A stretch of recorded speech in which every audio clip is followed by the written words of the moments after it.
ఓం మహాగణాధిపతయే నమః. ఓం గురుభ్యో నమః. ఓం శ్రీమాత్రే నమః. పరమేశ్వర స్వరూపమైనటువంటి జ్యోతిష, వాస్తు మరియు ఇతర అనేకమైనటువంటి శాస్త్రములను మనకు అందించినటువంటి మహర్షులకి నమస్కారం. హయగ్రీవ హయగ్రీవ హయగ్రీవేతి యో వదేత్ తస్య నిస్సరతే వాణి జహ్నుకన్యా ప్రవాహవత్. అరుణాం కరుణాతరంగితాక్షీం ధృతపాశాంకుశపుష్పబాణచాపాం అనిమాదిభిరావృతాం మయూకైః అహమిత్యేవ విభావయే భవానీం. శ్రీమాత్రే నమః. ప్రేక్షకులందరికీ కూడా ఆ యొక్క లలిత అమ్మవారి యొక్క అనుగ్రహం పరిపూర్ణంగా కలగాలని మనస్ఫూర్తిగా కోరుకుంటూ మనం ఈరోజు చెప్పుకోపోయేటువంటి టాపిక్ ఏమిటి అంటే, చూడండి, రకరకాల ఉద్యోగాలు చేస్తూ ఉంటారు. అయితే ఆ రకరకాల ఉద్యోగాలు చేసేటువంటి క్రమంలో సడన్గా ఆ ఉద్యోగం ఏదైనా డిస్టర్బ్ అయితే వాళ్ళ గనక ఎక్స్ట్రా ఇన్కమ్ ఏదైనా సైడ్ ఇన్కమ్ లేదనుకోండి, చాలా ఇబ్బంది పడిపోతూ ఉంటారు. కొన్ని ఇళ్లల్లో పాపం భార్యాభర్త ఇద్దరూ కనుక చేస్తున్నట్లయితే పర్వాలేదు, ఉద్యోగం కానీ ఏదైనా వ్యాపారం కానీ. అలా కాకుండా ఒక్కరే కనుక చేస్తున్నప్పుడు ఏదైనా ఉద్యోగం వాళ్ళకి ఇంకొక ఇన్కమ్ కనుక లేనట్లయితే సడన్గా ఉద్యోగం పోతే ఇబ్బంది పడతారు. కాబట్టి ప్రతి వ్యక్తికి కూడా ఏదో ఒక సైడ్ ఇన్కమ్ ఉండాలి. ఒక ప్రాపర్టీ కొని లేకపోతే దాని మీద రెంట్స్ రావడం కానీ, లేకపోతే ఇంకోటి ఏదైనా సైడ్ బిజినెస్ చేయడం కానీ, ఎవరి దగ్గర ఇన్వెస్ట్మెంట్ చేసి ఆ రకంగా కొంత డబ్బులు వస్తే బాగుండు అనేటువంటిది ప్రతి ఒక్కరికి ఉంటుంది. ఎందుకు అంటే అప్పుడు సెక్యూర్డ్గా ఉంటాడు మనిషి. చేసేటువంటి జాబ్ ఏమైనా డిస్టర్బ్ అయినా కూడా చాలా సెక్యూర్డ్గా ఉంటాడు. మరి ప్రతి ఒక్కరికి ఆ కోరిక ఉంటుంది, కానీ అందరికీ అది సాధ్యపడుతుందా? అది సాధ్యపడేలా చేసుకోవాలంటే జ్యోతిష్శాస్త్రంలో నిజంగానే అలాంటి ఫార్ములా ఏదైనా ఉందా అంటే ఖచ్చితంగా ఉందని చెప్తున్నాను నేను. ఎందుకంటే దీన్నే ఫ్రీ వీల్ అంటారు. మనము ఈరోజు చెప్పుకోబోయేటువంటి టాపిక్కి పర్టికులర్గా ఏంటంటే YGM 369 ఫార్ములా అన్నమాట. ఆ ఫార్ములా బేస్గానే నేను మీకు ఇప్పుడు చెప్తాను. ప్రతి రాశి వారికి, అంటే మేషం నుంచి మీన లగ్నం కానివ్వండి, రాశి కానివ్వండి, నేను చెప్పేటువంటి ఈ ఫార్ములా కనుక పాటించగలిగితే 100% అందులో ఎటువంటి సందేహం లేదు. గుర్తుపెట్టుకోండి, 100% మీరు జాబ్ కాకుండా ఇంకొక ఎక్స్ట్రా ఇన్కమ్ సంపాదించుకోవడానికి మీరు చేసేటువంటి ప్రయత్నం ఏదైతే ఉంటుందో, మీ డిజైర్ ఏదైతే ఉంటుందో ఖచ్చితంగా నెరవేరుతుంది. అందులో ఎటువంటి సందేహం లేదు.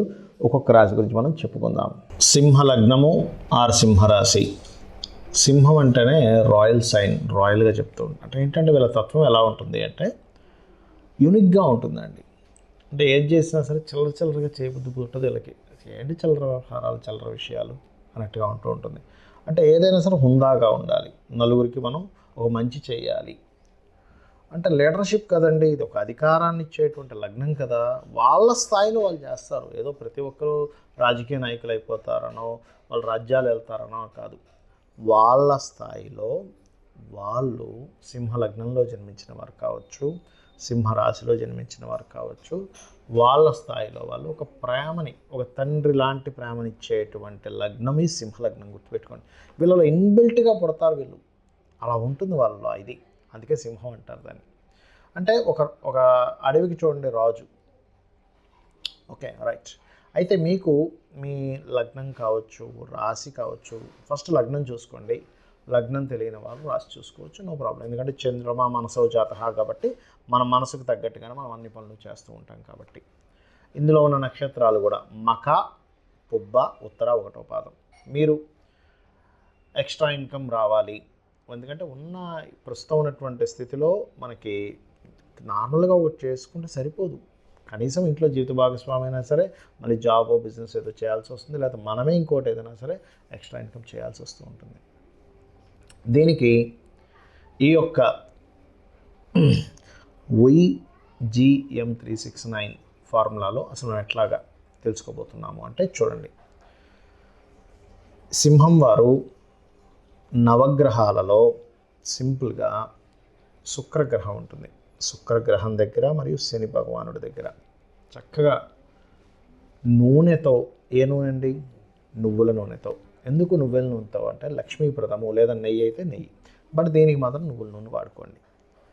నువ్వుల నూనెతో దీపారాధన చేయండి చక్కగా అక్కడ నవగ్రహాల దగ్గరికి వెళ్ళి. అలాగే అదేవిధంగా అక్కడికి వెళ్ళి శుక్రగ్రహాయ నమః, ఓం శనేశ్వరాయ నమః అనుకోండి. లేదండి నాకు శ్లోకం వచ్చు, హ్యాపీగా చేసుకోవచ్చు. శ్లోకం వస్తే హ్యాపీ శ్లోకం మొత్తం చేసుకోవచ్చు మీరు. శుక్రగ్రహ శ్లోకాలు వచ్చండి, శనిగ్రహ శ్లోకాలు వచ్చండి, ఒక 10 minutes చేయండి. దాని తర్వాత మీరు చేయాల్సింది ఏమిటంటే, సింహం వారు ప్రధానంగా ఇక్కడ ఈ కందులు ఉంటాయి, కందులు, ఈ కందులు మరియు అదేవిధంగా శనగలు, కందులు శనగలు గుర్తుపెట్టుకోండి, లేదా గోధుమలు, ఈ మూడుతో చేసినటువంటి పదార్థం ఏదైనా సరే మీరు తినడానికి పంచిపెట్టండి. అది బెగ్గర్స్కైనా ఇవ్వచ్చు, లేకపోతే మీ చుట్టాల్లో ఎవరికైనా కూడా ఇవ్వచ్చు, తప్పేం లేదు. వాళ్ళు వీళ్ళు ఒకటే అనుకోకండి, దయచేసి తప్పుగా అనుకోకండి. అంటే మీరు ఎవరికైనా ఫస్ట్ మీరు హ్యూమన్ బీయింగ్ని చూస్తున్నారు, అతను బెగ్గరా రాజా కాదు. ఫస్ట్ మీరు అందులో హ్యూమన్ బీయింగ్ని చూస్తున్నారు. ఒక మనిషికి నేను ఇస్తున్నాను, ప్రేమతో ఇస్తున్నాను, ఏదో అడుక్కునేవాడు అడిగి ఇస్తున్నా కాదు, అడుక్కునే వాళ్ళలో ఈశ్వర స్వరూపంగా భావించేస్తున్నాను. ఈశ్వరుడు నేను దానం చేయడానికో, నేను వాడికి హెల్ప్ చేయడానికి ఈశ్వరుడు ఆ రూపంలో వచ్చాడు, బెగ్గర్ రూపంలో వచ్చాడు అనే భావనతో చేయండి. ఎందుకంటే అందులో ఆ వ్యక్తిలో కూడా ఆత్మస్వరూపంగా భగవంతుడు ఉంటాడు, ఆ బెగ్గర్లో కూడా అమ్మవారు ఉంటుంది, లలిత అమ్మవారు ఉంటుంది ఆత్మస్వరూపంగా. అతనిలో కూడా సహస్రారంలో సుధాసారాభివర్షిణి, సహస్రారాంబుజారోడ సుధాసారాభివర్షిణి, అక్కడ కూడా వర్షం కురిపిస్తూ ఉంటుంది. కాకపోతే వాళ్ళు ఆలోచించలేదు అంతే, వాళ్ళ కర్మలు అలా ఉన్నాయి, వాళ్ళ కర్మబుద్ధి అలా పుట్టారు అంతేగాని అక్కడ అమ్మవారు లేకపోవడం ఉండదు. గుర్తుపెట్టుకుని బెగ్గర్లో కూడా అమ్మవారు ఉంటాడు, గుర్తుపెట్టుకోండి, ఉంటుంది. రైట్, వారికి అది ఏదైనా సాధించి. అలా కాదండి బెగ్గర్స్ లేరు, మాకు దగ్గరలో ఉండరు, చక్కగా కిందని మీ కిందని పనిచేసే వాళ్ళు, ఇంట్లో పనిచేసే వాళ్ళు ఉంటారు, వాళ్ళకి చక్కగా ఆ ఫుడ్ పెట్టండి మీరు. అంటే వాళ్ళకి అది ఇవ్వండి, ఇంట్లో వాడుకోవడానికి ఇవ్వండి, గోధుమలు ఇవ్వండి చక్కగా, అదేవిధంగా మన కందులు ఇవ్వండి, అదేవిధంగా శనగలు ఇవ్వండి, హ్యాపీగా ఇవ్వండి, వాళ్ళకి హ్యాపీగా ఆనందంగా ఇవ్వండి. అంటే చూడండి, మనకి ఇష్టమైనటువంటి పిల్లవాడికి ఏదైనా ఇస్తుంటే ఎంత ఆనందంగా ఇస్తాం. మన పిల్లడికి అన్నం పెట్టేటప్పుడు ఎలా పెడతాం, సొంత పిల్లలకి ఫుడ్ పెట్టేటప్పుడు ఎలా పెడతాం, ఆ ఫీల్ తెచ్చుకొని ఇవ్వండి. ఎందుకంటే ఫీల్ ఈజ్ మోస్ట్ ఇంపార్టెంట్. ఎప్పుడు కూడా మనం ఏ పని చేసినా ఫీల్తో చేయడం ఈజ్ మోస్ట్ ఇంపార్టెంట్. ఏదో సరే పెట్టమన్నారు కదా అలా కాదు, ఫీల్తో చేయండి. రైట్, ఇది ఇండియాలో ఉంటే ఓకే. బయట దేశాల్లో ఎక్కడో ఉన్నాము, ఇప్పుడు ఎలాగా సింపుల్గా పసుపు ముద్దతో శుక్రుడు అనుకోండి, ఒక పసుముత్తు తయారు చేసాక గణపతిని తయారు చేసామని శుక్రుడు అనుకోండి, ఇంకో పసుముత్తు తయారు చేసి శనీశ్వరుడు అనుకోండి, శని భగవానుడు అనుకోండి. అనుకొని ఆ రెండిటికి చక్కగా దీపం పెట్టి ఓం శుక్రాయ నమః, ఓం శనేశ్వరాయ నమః అనుకోండి. ఒక 10 నిమిషాలు ఓం శుక్రాయ నమః, ఓం శుక్రాయ నమః, ఓం శుక్రాయ నమః, ఓం శనేశ్వరాయ నమః, ఓం శనేశ్వరాయ నమః, ఓం శనేశ్వరాయ నమః. ఖచ్చితంగా మీకు ఆనందం, ఫస్ట్ ఆనందం వస్తుంది, గుర్తుపెట్టుకోండి, హ్యాపీనెస్ వస్తుంది. ఎప్పుడైనా గుర్తుపెట్టుకోండి, హ్యాపీగా ఉండేటువంటి మైండ్ సక్సెస్ వైపు దారితీస్తుంది. హ్యాపీగా ఉన్న మూడ్ హ్యాపీగా ఉంది, ఆటోమేటిక్గా సక్సెస్ వైపు దారితీస్తుంది. ప్లస్ నేను ఇందాక చెప్పినటువంటిది పురోహితుడికి ఇవ్వచ్చు, మీకు తెలిసిన వాళ్ళు ఎవరికైనా సరే తినడానికి ఇవ్వచ్చు, హ్యాపీగా ఇవ్వచ్చు, అందులో ఎటువంటి డౌట్ లేదు. దీంతోపాటు సింహం వారు ముఖ్యంగా మార్చుకోవాల్సినటువంటిది ఒకటి ఉంటుంది. ఏమిటది? అదేమిటి అంటే, సహజంగానే రాయల్ ఇది ఎక్కువ కదా, ఈ రాయల్ ఇది ఉన్నప్పుడు ఏమవుతుంటుందంటే సర్వసాధారణంగా ఒక్కొక్కసారి రుణము ఇవ్వడము తీసుకోవడము వీటిల్లో కొంత కనెక్ట్ అవుతూ ఉంటుంది వీళ్ళ ఇది. అంటే నేను చెప్పేది ఏంటంటే, ఫస్ట్ ఆఫ్ ఆల్ మీరు అంటే ఈ కర్మ ఏదైతే ఉందో, ఈ రాయల్ తత్వం ఉన్నప్పుడు ఏమవుతుంటుందంటే ఆపోజిట్ పర్సన్తో, పార్ట్నర్తో కానీ ఆ జీవిత భాగస్వామి, ఇది అందరూ చేయాలి, బట్ సింహం వారికి ఆ కర్మ అలా కనెక్ట్ అయి ఉంటుంది. జీవిత భాగస్వామితో కొన్ని కర్మలు కనెక్ట్ అయి ఉంటాయి వీళ్ళకి, జీవిత భాగస్వామితోనే ఆ డిస్ప్యూట్స్ ఉంటుంటాయి కొంచెం సింహం వారికి. సర్వసాధారణంగా సింహము, ధనస్సు కొన్ని ఉన్నాయి, కొన్ని లగ్నాలు ఉన్నాయి, అవి ఫస్ట్ సెట్ చేసుకోండి మీరు. అవి సెట్ చేసుకుంటూ సింహం వారు కూడా కాసేపు ఒక్క 10 నిమిషాలు కూర్చొని, లేదా సమాజంలో కొన్ని ఉంటాయి, ఎందుకంటే మీకు లీడర్షిప్ క్వాలిటీస్ ఉన్నాయి కదా, మీరు ఎవరైనా సరే ఒక లీడర్షిప్ క్వాలిటీస్ ఉన్నప్పుడు మనం ఒక సెట్ చేసేటప్పుడు మనకు కిట్టని వాడు ఎవడో మనల్ని ఇబ్బంది పెడుతూ ఉంటాడు. ఆయన ఇది చేయడం ఏంటి, ఆయన చెప్పడం ఏంటి, మనం వినడం ఏంటని. అది మీరు సెట్ చేసుకోగలగాలి. ఎందుకంటే ఒక రాజు ఉన్నాడంటే ఆ రాజు పరిపాలించేటప్పుడు కింద ఇబ్బంది పెట్టే వాళ్ళు ఉంటుంటారు, ఆయన రాజు అవడం ఏంటని. ఎందుకంటే సింహం అంటే సహజంగానే అది కదా. కాబట్టి ఆ మిస్కమ్యూనికేషన్, సోషల్గా వచ్చేటువంటి కమ్యూనికేషన్స్ని క్లియర్ చేసుకోవడము, జీవిత భాగస్వామితో వచ్చేటువంటి దాన్ని క్లియర్ చేసుకోగలగాలి. సింహం వారు, సింహలగ్నం వారు, సింహరాశి, ఇది గనక మెయిన్ కీ అనమాట ఇక్కడ వీళ్ళకి. అది మనం ఎలా క్లియర్ చేసుకోవాలి మీరు కనుక ఆలోచించగలిగారా, మీకు ఇంక సెట్ అయిపోతుంది, లైఫ్ సెట్ అయిపోతుంది, ఇంక అందులో డౌట్ లేదు. అండ్ అలాగే మరొకటి ఏంటంటే ఇక్కడ ఓం దత్తాత్రేయాయ నమః లేదా ఓం దిగంబర దిగంబర శ్రీపాదవల్లభ దిగంబర చేసుకోండి, అన్ని విధాలా బాగుంటుంది. మీరు చేస్తున్నటువంటి సాధన పూర్తి స్థాయిలో మీకు ఫలించాలంటే కొన్ని స్టెప్స్ పాటించాలి. అది ఆఖరిలో చెప్తాను అన్న, అదేంటో ఇప్పుడు నేను మీకు చెప్తాను. పాయింట్ నెంబర్ 1 గుర్తుపెట్టుకోండి. ఇప్పుడు చెప్పిన సాధన రెగ్యులర్గా చేయండి, రోజు చేయండి. రోజు ఎలా చేస్తారు? హ్యాపీగా చేయండి, హ్యాపీ మూడ్ని తెచ్చుకొని చేయండి. అబ్బాయి ఏదో చేస్తున్నావు, ఇది చెప్పాడు ఫలిస్తుంది, కానీ అబ్బాయి ఏమిటి రోజు ఈ పని అనుకునే మూడ్లో చేయకండి. ఎందుకంటే మనము ఏ మూడ్లో చేస్తామో ఏ పనైనా కానీ దాని రిజల్ట్ కూడా ప్రకృతి అలాగే ఇస్తుంది, గుర్తుపెట్టుకోండి. Happy mood. అసలు ఈ భగవంతుడు మనకి మానవ జన్మనివ్వడం, మనం ఈ మానవ జన్మగా పుట్టడం చాలా గొప్ప విషయం. ఎంజాయ్ ఇట్ అన్నట్టుగా చేయండి, ఖచ్చితంగా పనిచేస్తుంది. అలాగే మరొకటి ఏంటంటే మీకు ఇప్పుడు ఈ ప్రక్రియ వల్ల 100% మీకు సక్సెస్ వస్తుందండి, అందులో ఎటువంటి డౌట్ లేదు, గుర్తుపెట్టుకోండి.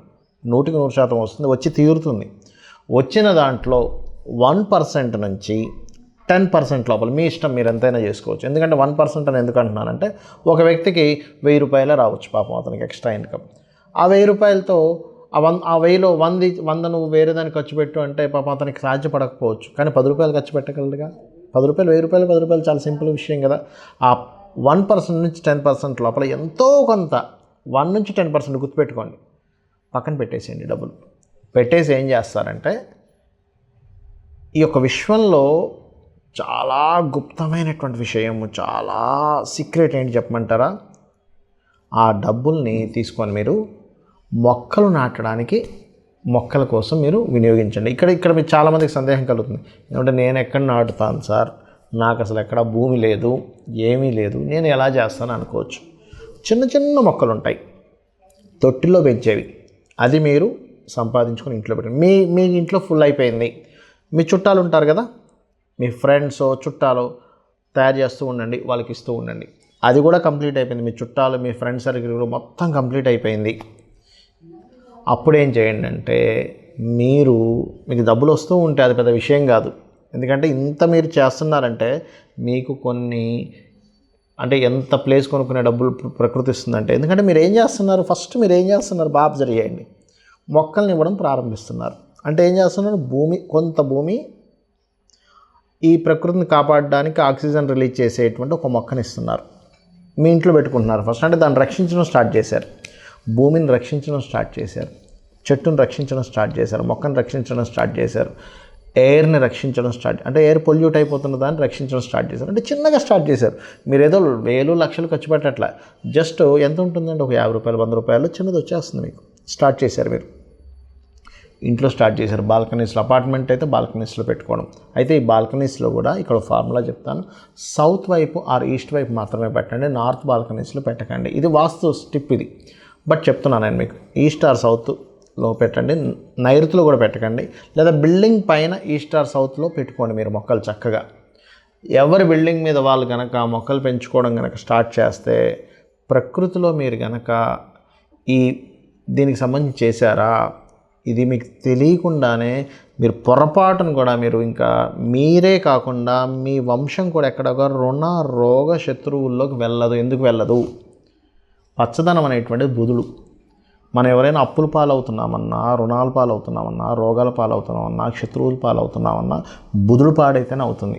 మీరేం చేస్తున్నారు, ఫార్ములాలో దీన్ని పెంచుతున్నారు. ఇంకొకటి, మీకు ఆల్రెడీ ఇప్పుడు నేను చెప్పిన ఫార్ములా వింటున్న వాళ్ళందరికీ కూడా 3 విషయాలు ఖచ్చితంగా ఉండుంటాయి. 1 రుణాలు ఉంటాయి, 2 రోగభరితంగా ఏదైనా ఇబ్బంది పడుతుండొచ్చు, 3 శత్రుత్వాలు ఉండుంటాయి. ఈ 3ని ఫస్ట్ తొలగించుకోవాలి. ఎలా తొలగించుకోవాలి? రుణం ఉందనుకోండి, మీకు రోజుకు ఒక ½ అవర్ ఓం అపర్ణాయై నమః అనే మంత్రాన్ని సాధన చేయండి. రోజు ½ అవర్. రుణం ఉంటే గనక, లేదండి నాకు రోగం ఉందండి, ఓం సర్వవ్యాధి ప్రశమని సర్వమృత్యు నివారణి అగ్రగణ్య అచింత్య రూప కలికల్మషనాశిని చేయండి. లేదంటే నాకు శత్రువులు ఉన్నాయి, మా ఇంట్లో వాళ్ళతో శత్రుత్వం, బయట వాళ్ళతో శత్రుత్వం, కోర్టు కేసు ఉంది, అది ఉంది, ఇది ఉంది, దీంట్లో నేను ఈ సాధన చేయాలి. ఎందుకు చెప్తున్నానంటే, ఫస్ట్ ఈ సాధన చేసేటప్పుడు ఇవి తొలగితే కానీ, అంటే ఈ కర్మలు తొలగితే కానీ మీ సాధన ముందుకు వెళ్ళదు, గుర్తుపెట్టుకోండి. మరి శత్రుత్వాలు ఉన్నాయి, ఏం చేయాలి?